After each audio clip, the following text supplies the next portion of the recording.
Welcome to my YouTube channel. So, maiba tayo. Ma-share ko lang. Ang pag-ibig ng Diyos, ang mananaig sa lahat-lahat.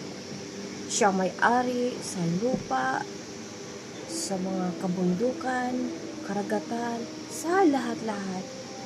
So, bilang isang tao nilikha ng Diyos, wala tayong karapatan sa lahat-lahat. Ang mananaig dito sa atin ang pag-ibig ng Diyos kahit anong mangyayari. Kaya tayo bilang isang nilikha ng Diyos at anak ng Diyos, wala tayong karapatan magmamataas, magmamayabang sa ating kapwa. At lagi nating ilagay sa puso natin ang Amang nasa langit, na siya ang lahat-lahat. So,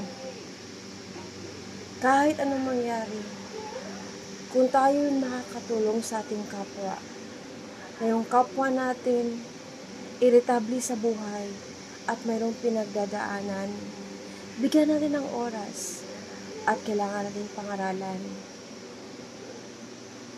Dito ko na lang naiisip na habang ako'y tumatanda, dahil ang puso ko simula nung bata pa ako hindi nagbabago.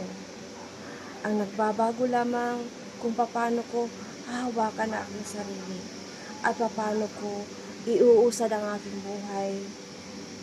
Kahit saan ako naglalakbay, kasama ko ang Diyos. Nandito lagi sa puso ko.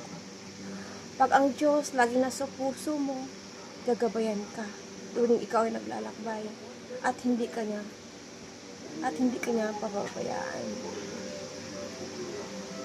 Siyang unahin sa atin sa lahat-lahat ng bagay.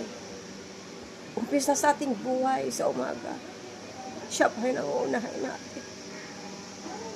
Dahil siyang may hawak sa atin. Siya may ahawak ng buhay natin. At siya din ang gagabay sa atin. Kaya sa lahat ng anggulo ng buhay natin, siya pa na ating uunahin. Kailangan natin magpapakumbaba at magmahal sa ating kapwa. Yun lang po ma-share ko for today. Thank you for watching sa YouTube channel. Bye for now.